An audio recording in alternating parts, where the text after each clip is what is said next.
आपको चिंता है अपनी सेहत की? क्या आप परेशान रहते हैं अपने स्वास्थ्य को लेकर? क्या आप स्वस्थ रहना चाहते हैं? सेहत से जुड़ी हर समस्या का समाधान है हमारे पास। Take care, health is wealth. Doctor Praveen Gadkari, जिन्होंने MBBS और MD नागपुर यूनिवर्सिटी से किया, GMC नागपुर में एज अ असिस्टेंट प्रोफेसर का कार्य किया, NRPL में एज अ डायरेक्टर रहे, haematology update by MB Agarwal immunohistochemistry में ट्रेनिंग प्रोग्राम्स दिए, साथ ही प्रोफेशनल एक्टिविटी में हिस्सा लिया, जैसे कई कॉन्फ्रेंसेस अटेंड किए, IMA के एग्जीक्यूटिव मेंबर है और VAPM के प्रेसिडेंट भी है। कई सारे रिसर्च पेपर पब्लिश्ड भी किए। इनकी current position Gadkari pathology lab में कंसल्टेंट पैथोलॉजिस्ट है। साथ ही आयुष आरोग्य वर्धनी मेडिकल रिसर्च ट्रस्ट के प्रेसिडेंट भी है और अब वे मधु माधव टावर्स धर्मपेट नागपुर में गडकरी पैथोलॉजी लैब सफल रूप से चला रहे हैं। Take care, health is wealth इस कार्यक्रम में दर्शकों आप सभी का मैं प्रियंका तहे दिल से स्वागत करती हूँ। आज हमारे साथ स्टूडियो में है डॉक्टर प्रवीण गडकरी जी, जो कि पैथोलॉजिस्ट है और हमें बताएंगे लिपिड प्रोफाइल क्या होता है। आइए उनका स्वागत करते हैं। सर, आपका बहुत बहुत स्वागत है। नमस्कार सर, सबसे पहले जैसे कि आपने बताया कि हम आज लिपिड प्रोफाइल के बारे में चर्चा करेंगे। हाँ, तो लिपिड प्रोफाइल ये एग्जैक्टली है क्या होता है ये? लिपिड प्रोफाइल है ना, अपने शरीर के अंदर खून के अंदर जो लिपिड्स होते हैं उसका अपन लैब में मेजरमेंट करते हैं। लिपिड्स ये वाटर इंसोल्यूबल होते हैं, इसलिए वो खून में अलग से बहते हैं और उनमें एक टेंडेंसी होती है कि वो पार्टिकल्स फॉर्म करते हैं, और अगर ज़्यादा पार्टिकल्स हो लिपिड्स के तो उनमें एक टेंडेंसी होती है कि वो वेसल्स के अंदर चिपक जाते हैं धीरे धीरे। जैसे जैसे अपनी उम्र बढ़ती है वैसे वैसे धीरे धीरे वो वेसल के अंदर अपनी जो नलियाँ होती है, खून जिसमें से बहता है, उसके वॉल को चिपकते जाते हैं। तो उसके कारण जो बोर होता है वेसल्स का वो धीरे धीरे कम होते जाता है, और जहाँ इसमें से ब्लड सप्लाई जो टिश्यूज़ को, ऑर्गन्स को जाता है, हार्ट को जाता है, ब्रेन को जाता है, लंग्स को जाता है, तो उसमें बाधाएं उत्पन्न होती है। अच्छा। यानी वो जो प्लाक्स बनने के कारण लिपिड डिपॉजिट होकर उसका प्लाक बनता है और वो ब्लड फ्लो में ऑब्स्ट्रक्शन क्रिएट करते हैं। तो इसलिए, और ये धीरे धीरे होता है, यानी ये जो प्रक्रिया है ये बचपन से ही शुरू होती है। ऐसा नहीं कि अपनी उम्र बढ़ जाती है तब वो शुरू होता है, ऐसा नहीं है। ये होता क्यों है एक्चुअली, क्यों प्लाक तैयार होता है? क्योंकि इसमें कैसा है कि ब्लड फ्लो होते रहता है, तो कभी कभी फ्लो में कुछ हार्ट सब्सटेंसेस आए ब्लड में तो वेसल्स को इंजुरी करते हैं, और जहाँ वेसल को इंजुरी होती है वहाँ प्लेटलेट वगैरह बैठ जाते हैं और फिर वो लिपिड्स भी वहाँ जाके चिपक जाते हैं। तो उसको प्लेटलेट लिपिड ऐसा प्लाक वो बनते जाता है। और कभी कभी वो काफ़ी हार्ड और यानी जम के चिपक जाता है वेसल को, वो आसानी से निकलता नहीं है। फिर इन्हीं की वजह से हार्ट अटैक होता है? हाँ, ये एक मेजर कारण है हार्ट अटैक होने का, क्योंकि फिर इसमें खून का जो सप्लाई है हार्ट को, जैसा हार्ट को जो सप्लाई करती है वो करोनरी आर्टरीज है, तो वैसे भी उनका बोर कम होता है, और उसमें अगर ऐसे प्लाक्स जमा हो जाए तो हार्ट सप्लाई मिलना इनको मुश्किल हो जाता है। और अगर एक विशिष्ट पीरियड के लिए समझो हार्ट सप्लाई पूरा ब्लॉक हो जाए तो फिर वो मसल्स जो है हार्ट की वो मर जाती है। अच्छा। तो जो हार्ट तो अविरत कार्य करते रहता है, उसका पंपिंग कंटिन्यूस चालू रहता है, तो एक सेकंड के लिए भी उसको रुकता नहीं है। और अगर ऐसी मसल में कोई डैमेज हो जाए या उनकी डेथ हो जाए मसल फाइबर्स की, तो हार्ट के पंपिंग में दिक्कत आती है। अच्छा। फिर इसकी वजह से हार्ट अटैक और problems, various heart related problems होते हैं। यानी हार्ट अटैक ये फाइनल स्टेज अपन बोल रहे हैं, पर उसके पहले भी जैसा इश्चेमिया जिसको बोलते हैं, यानी सप्लाई कम होना, तो सप्लाई कम होने से भी मसल पे काफ़ी स्ट्रेन आता है और उसमें चेस्ट पेन, स्वेटिंग ऐसे सिम्टम्स आ सकते हैं। सो लिपिड प्रोफाइल का और किन बीमारियों से संबंध है? लिपिड प्रोफाइल की तरफ अगर ध्यान हम देते हैं तो किन किन बीमारियों से बच सकते हैं? लिपिड प्रोफाइल को अगर अपन ध्यान देते हैं तो बेसिक पैथोलॉजी तो वही है कि वो वेसल्स को नैरो करती है और ब्लड सप्लाई अफेक्ट करती है। तो अपने जो इम्पोर्टेंट ऑर्गन्स है, मेनली हार्ट हो गया, उसका सप्लाई कम हो गया, या आपने स्ट्रोक सुना होगा, पैरालिसिस के अटैक आते हैं, तो उसकी भी एक वजह, पैरालिसिस होने की एक वजह ये सप्लाई, हाँ, लिपिड प्रोफाइल, लिपिड्स हाई होना, वेसल्स ब्लॉक होना और सप्लाई कम होना है। हालांकि उसकी दूसरी भी वजह है, जैसा आर्टरी बर्स्ट होके भी स्ट्रोक आ सकता है, लेकिन ये भी काफ़ी महत्वपूर्ण वजह है, कारण है। दूसरा एक आपने कभी सुना होगा कि पल्मोनरी एम्बोलिज्म जिसको बोलते हैं, यानी ये क्या होते हैं, प्लाक्स जो बनते हैं वेसल के अंदर, तो जिनमें हाइपरटेंशन होता है या प्रेशर बहुत ज़्यादा होता है, तो कभी कभी ये जो क्लॉट्स है, जो प्लाक्स है, वो ब्रेक हो जाते हैं। तो ये बड़ी वेसल से क्लॉट ब्रेक होके वो फिर छोटी वेसल में जाके बस जाता है, और वो छोटी वेसल का जहाँ सप्लाई होगा वहाँ का सप्लाई पूरा ब्लॉक हो जाता है। अच्छा। और वहाँ पर यानी टिश्यू की डेथ हो जाती है। तो फॉर एग्जांपल आपने पल्मोनरी एम्बोलिज्म सुना होगा, ऐसा बड़ी वेसल से क्लॉट एकदम ब्रेक होके वो लंग के आर्टरीज में जाके बैठ जाता है, छोटी वेसल्स में, और फिर रेस्पिरेटरी प्रॉब्लम होते हैं, यानी कभी कभी पल्मोनरी एम्बोलिज्म से डेथ भी हो सकती है। तो हार्ट से संबंधित प्रॉब्लम तो होती है लिपिड प्रोफाइल की वजह से, बट उसके अलावा रेस्पिरेटरी प्रॉब्लम, हाँ, काफ़ी सारी ब्रेन के प्रॉब्लम, स्ट्रोक्स हो सकते हैं, छोटे छोटे ऑर्गन्स में इन्फाक्ट्स हो सकते हैं। ये ऑर्गन्स इसलिए ले रहे हैं कि ये एकदम लाइफ थ्रेटनिंग सिचुएशन है। हार्ट बोलो, ब्रेन बोलो, लंग बोलो, इनमें असर होना यानी एकदम थ्रेट टू लाइफ हो जाती है। और अपने बाकी भी छोटे छोटे ऑर्गन्स जो है, या पैरों में गैंग्रीन हो सकता है, या किडनी में इन्फाक्ट हो सकता है। प्रॉब्लम से हम कैसे बच सकते हैं, क्या करना चाहिए? इसके लिए बचने के लिए पहली बात तो इसके लिए लाइफस्टाइल का बहुत महत्व है। लिपिड्स की लेवल्स का जितना महत्व है उतना ही, या उससे बल्कि थोड़ा ज़्यादा ही, लाइफस्टाइल का महत्व है। अपनी लाइफस्टाइल एकदम रेगुलर होना चाहिए। अपना खाना पीना जो है वो काफ़ी मर्यादित तरीके से और सुचारू रूप से उसका चयन करना चाहिए। स्मोकिंग ये मेजर फैक्टर है। फैटी फूड का कंजम्पशन ये दूसरा एक मेजर फैक्टर है। तो डाइट प्रॉपर होना चाहिए, एक्सरसाइज करना चाहिए, स्ट्रेस ना ले, और स्मोकिंग या इन सब चीज़ों से बचे, दूर रहे, तो फिर लिपिड प्रोफाइल हमारा अच्छा रहेगा, और फिर आपका हार्ट भी सेहतमंद रहेगा। तो लिपिड प्रोफाइल में किस तरह के टेस्ट अवेलेबल हैं? लिपिड प्रोफाइल में जनरली आप जब रूटीन लैब में जाते हैं तो उसमें मेन जो चीज़ें टेस्ट होती है वो है कोलेस्ट्रॉल, जिसको टोटल कोलेस्ट्रॉल बोलते हैं जी, और बाद में HDL बोलते हैं, हाई डेंसिटी लाइपोप्रोटीन। तो एक्चुअली कंसेप्ट ऐसा है कि एक बैड कोलेस्ट्रॉल और गुड कोलेस्ट्रॉल बोलते हैं। तो HDL क्या करता है कि जो एक्सेस कोलेस्ट्रॉल या एक्सेस लिपिड्स जो सर्कुलेशन में रहते हैं, खून में रहते हैं, उनको हटा के लीवर में ले जाता है। तो उनकी मात्रा वो इसमें कम कर देता है खून में, ताकि उनके डिपोजिशन के चांसेस कम हो जाते हैं, इसलिए उसको गुड कोलेस्ट्रॉल बोलते हैं। और HDL ज़्यादा रहना, और HDL और दूसरा एक VLDL करके उसका ये है, कोलेस्ट्रॉल, HDL, LDL, VLDL और ट्राइग्लिसराइड। ये 5 चीज़ें लिपिड प्रोफाइल में रूटीनली जो लैब में टेस्टिंग करते हैं, ये 5 रिपोर्ट आपके दिखेंगे, ऐसे रेशोज़ निकालते हैं। ये 5 चीज़ें हैं, मेन ये 5 चीज़ें हम लिपिड प्रोफाइल कंफर्म कर सकते हैं। दर्शकों, ऐसी ही बहुत सी बातें हम जानेंगे, लेकिन इस ब्रेक के बाद आप कहीं मत जाइए, देखते रहिए आवाज़ इंडिया। इसके लिए भी एम्प्टी स्टमक की ज़रूरी है, यानी गाइडलाइंस, फिलहाल जो गाइडलाइंस है उसमें एम्प्टी स्टमक यानी ideal is 12 hours empty stomach.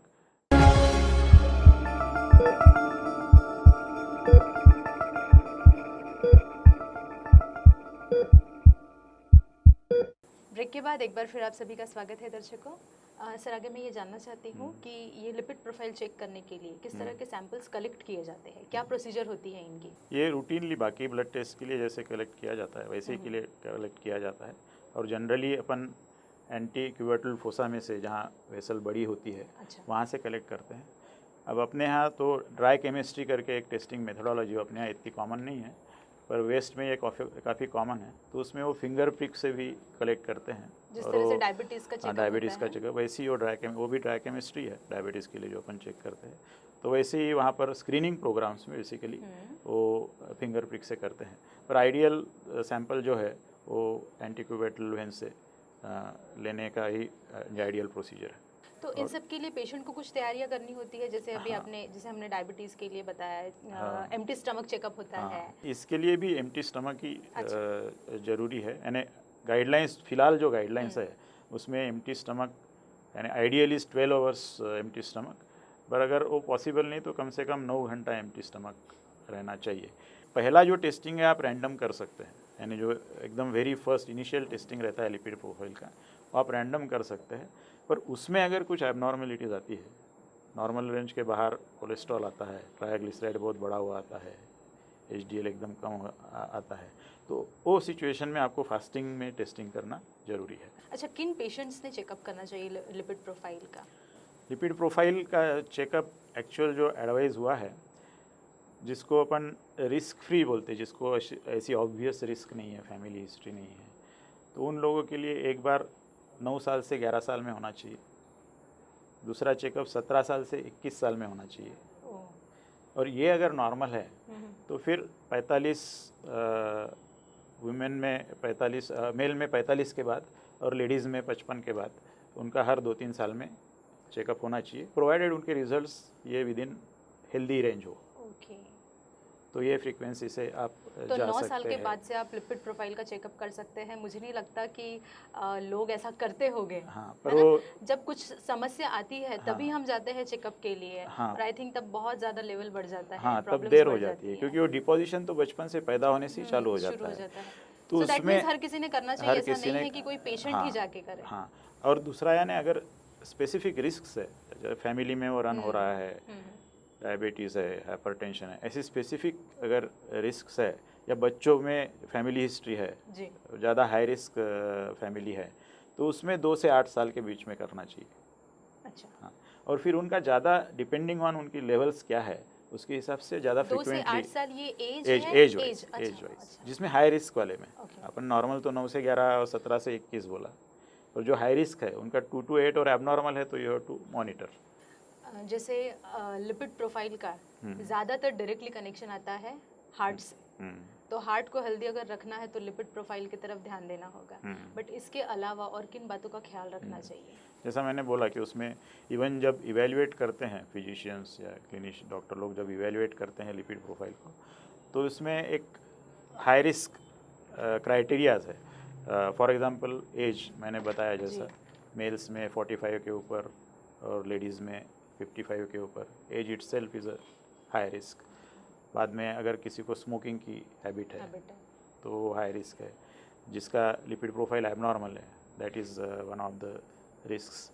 फिर HDL कम होना उसमें, that is high risk. Hypertension है, डायबिटीज़ है, ये हाई रिस्क में आते हैं। और फैमिली में अगर रन हो रहा है, आपके अंकल आंटी भाई बहन, इनमें किसी में हार्ट की बीमारियां पहले हो चुकी हो तो फिर वो हाई रिस्क में आते हैं। तो इन सब चीज़ों का भी ख्याल रखना चाहिए। और वेट सबसे इम्पॉर्टेंट है ना, आप अगर ओवरवेट हो तो वैसे भी आप हाई रिस्क में आते हैं। तो इन सब चीज़ों का इंक्लूडिंग योर डाइट ख्याल रखना चाहिए। ज़्यादातर आपका कंजम्पशन फ्रेश वेजिटेबल्स, सीरियल्स, लेज्यूम्स जिसको बोलते हैं, फ़िश इज़ ओके, फ़िश इसके लिए हार्ट के लिए अच्छा है। पर जो रेड मीट जो रहता ऐसे है, कहते हैं कि आज जो फिश हम खाते हैं वो भी सेफ नहीं है, उसमें विटामिन ए ज़्यादा होता है। हाँ वो एक कभी-कभी अलग ये बात है, सुनने पर में उसमें आता है कुछ कि कुछ लेड होता है।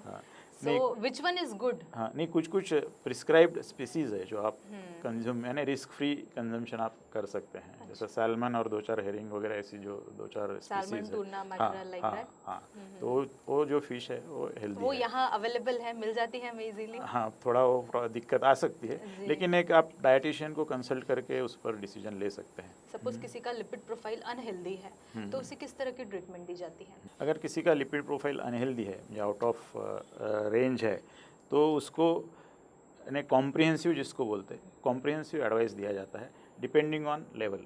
एक तो पहली बात तो यह है कि अगर उसका सिर्फ लिपिड प्रोफाइल एबनॉर्मल है या हाई है और बाकी सब चीज़ें ठीक है, अदर दूसरे कोई भी रिस्क फैक्टर्स नहीं है, तो फिर उस केस में उसको लाइफस्टाइल चेंजेस एडवाइस किए जाते हैं। फैट रिस्ट्रिक्शन, रेगुलर एक्सरसाइज, और एक्चुअल कुछ मेडिकेशन नहीं दिया जाता।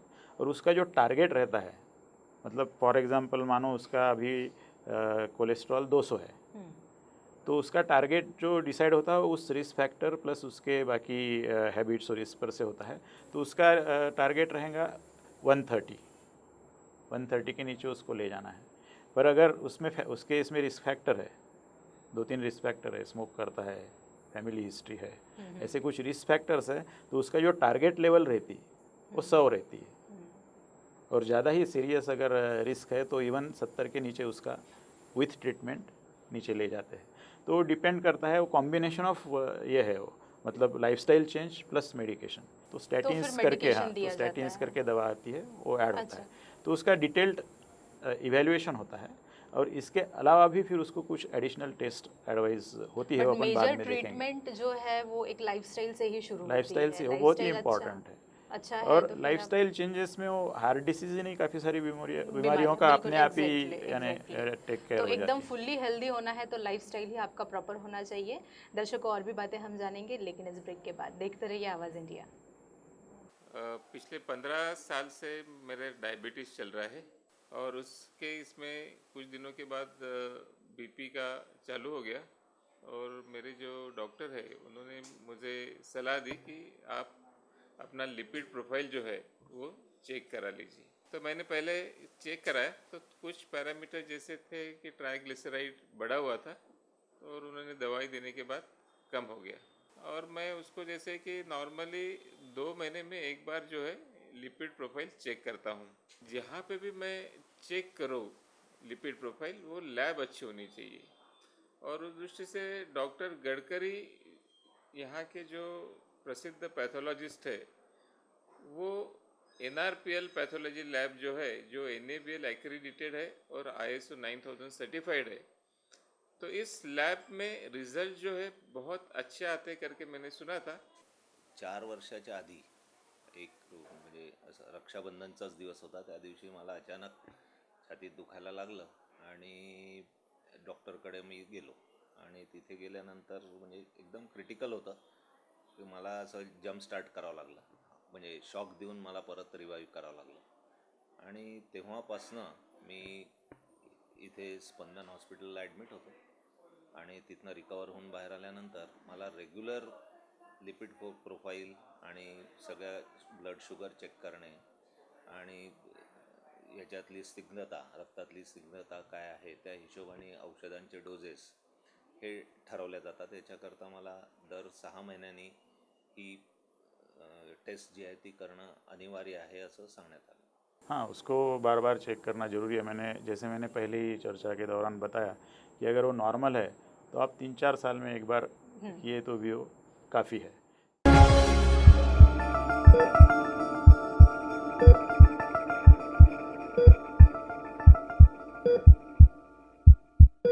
ब्रेक के बाद एक बार फिर स्वागत है दर्शकों आपका। आज हमारे साथ take care health is wealth इस कार्यक्रम में है डॉक्टर गडकरी जी, जो हमें बता रहे हैं कि लिपिड प्रोफाइल क्या होता है। सर आगे मैं ये जानना चाहती हूँ कि जैसे सपोज किसी का हेल्दी रेंज से ज़्यादा कोलेस्ट्रॉल डिटेक्ट हुआ तो क्या उसे लिपिड प्रोफाइल बार बार चेक करना ज़रूरी है या कब करना होता है? हाँ, उसको बार बार चेक करना ज़रूरी है। मैंने पहले ही चर्चा के दौरान बताया कि अगर वो नॉर्मल है तो आप 3-4 साल में एक बार किए तो भी वो काफ़ी है और आप हाई रिस्क एज में हो तो 3-4 साल में एक बार कराना चाहिए। हाई रिस्क एज में नहीं हो तो फिर कोई बार बार कराने की ज़रूरत नहीं है। पर अगर आपकी लेवल्स ज़्यादा है तो depending on your response to advice, जो आपको ट्रीटमेंट एडवाइस की जाती है उसको किस तरह का रिस्पांस मिलता है, किस तरीके से वो कम होता है, उस हिसाब से वो फ्रीक्वेंसी जो ट्रीटिंग फिजिशियन है वो डिसाइड करते हैं। तो ज़्यादा फ्रीक्वेंटली फिर एडवाइस होता है, हो सकता है वो साल में एक बार हो, बहुत ही दिक्कत वाला हो, अगर बहुत हाई रिस्क कुछ एलिमेंट्स हो, हाइपरटेंशन हो, डायबिटीज़ हो तो 3 महीने में भी एक बार एडवाइस हो सकता है। और थेरेपी का इफ़ेक्ट देखने के लिए भी फिर वो बार बार एडवाइस हो सकता है, क्योंकि आपको जो डोज़ है, जो स्टैटिन्स का डोज जो है वो डिसाइड करने के लिए लेवल्स की जानकारी होना ज़रूरी है, उसका असर हो रहा है नहीं हो रहा है, डोज बढ़ाना है कम करना है, तो फिर फ्रीक्वेंसी उस हिसाब से वो इंडिविजुअल ट्रीटिंग डॉक्टर डिसाइड करता है। सर लिपिड प्रोफाइल चेक करते समय क्या किसी प्रकार की कोई दिक्कतें आती है या नॉर्मली सारी चीज़ें मिल जाती हैं? नहीं, लिपिड प्रोफाइल का रिपोर्टिंग का पैटर्न ऐसा रहता है कि टोटल कोलेस्ट्रॉल, HDL कोलेस्ट्रॉल और ट्राइग्लिसराइड, ये 3 जो कंपोनेंट्स है वो एक्चुअली टेस्ट किए जाते हैं, उनकी वैल्यूज़ एक्चुअली जानी जाती है उसका एनालिसिस करके। और LDL VLDL जो है ये डिराइव्ड वैल्यूज़ है, क्योंकि वो VLDL का एक टिपिकल स्ट्रक्चर होता है, तो उस हिसाब से VLDL की जो लेवल है वो triglyceride divided by 5 is equal to VLDL, ऐसा उसका फॉर्मूला है। और फिर VLDL HDL ये दोनों चीज़ें टोटल कोलेस्ट्रॉल से माइनस करके LDL की वैल्यू आती है। पर ये फार्मूला अगर ट्राइग्लिसराइड किसी के 400 के ऊपर हो तो ये फार्मूला वैलिड नहीं रहता। अच्छा। इसलिए आप देखोगे अगर किसी का ट्राइग्लिसराइड 400 के ऊपर हो तो उसकी सिर्फ 3 ही वैल्यूज़ रिपोर्ट की जाती है, cholesterol, HDL and triglyceride. LDL और VLDL क्योंकि वो बराबर नहीं आएंगे वो फार्मूला से, इसलिए वो रिपोर्ट नहीं होते। हालांकि LDL के लिए additional test specific test available है, वो अपन चर्चा के तो दौरान जब देखेंगे। ट्राइग्लिसराइड सपोज शो किया है और बाकी चीज़ें शो नहीं की है तो ये तो बहुत ही ज़्यादा हार्मफुल होगा पेशेंट के लिए। अगर बाकी चीज़ों का भी अगर प्रॉब्लमेटिक रिजल्ट आता है तो उसके लिए ट्रीटमेंट नहीं दे पाएंगे अगर रिजल्ट में नहीं आता है हाँ नहीं, तो उसका फर्दर एनालिसिस करना ज़रूरी है, क्योंकि जिसको एक्सटेंडेड लिपिड प्रोफाइल बोलते हैं उसमें काफ़ी सारी और टेस्ट इंक्लूडेड है। For example lipoprotein A, lipoprotein B और ऐसी एडिशनल टेस्ट है, या एलडीएल पार्टिकल ऐसी एक टेस्ट है।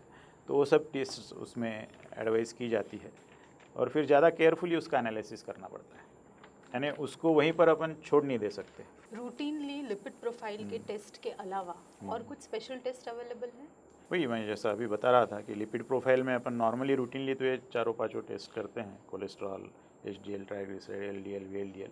पर इसके अलावा लाइपोप्रोटीन्स करके एक कंपोनेंट है जो रूटीनली इंक्लूड इसलिए नहीं किया जाता कि वो काफ़ी एक्सपेंसिव है। जैसा ये लिपिड प्रोफाइल के नॉर्मल चार्जेस रूटीनली 400-500 की रेंज में होंगे, तो वो लाइपोप्रोटीन ए बी जो है वो 700-800 एक टेस्ट के लगते हैं, लाइपोप्रोटीन बी के 2000 रुपये लगते हैं।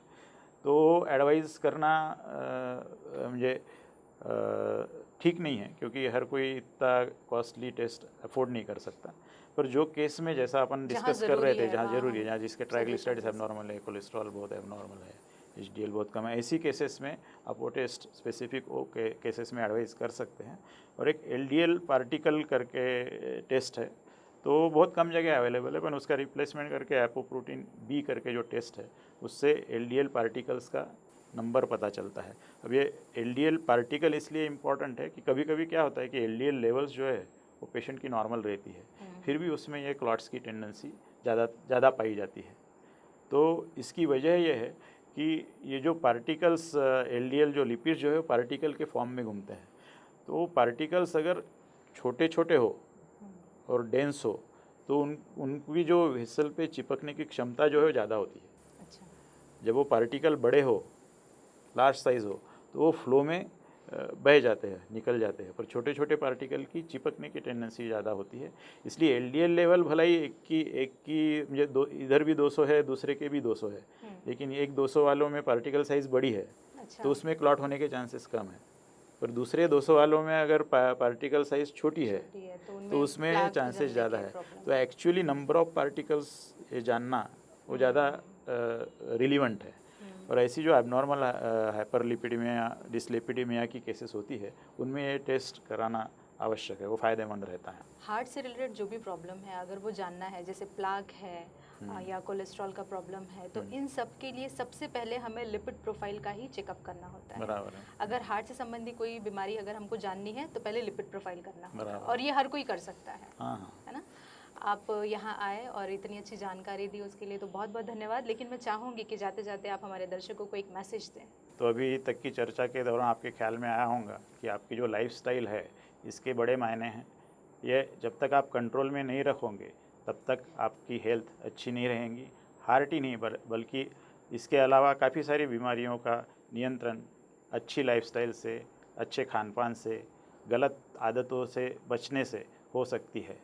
तो सर बहुत बहुत धन्यवाद, आपने आज हमें बताया लिपिड प्रोफाइल का इम्पोर्टेंस। और अगर हार्ट से संबंधित किसी भी बीमारी से बचना है तो लिपिड प्रोफाइल अगर करते हैं तो हम इन सब बीमारियों से बच सकेंगे।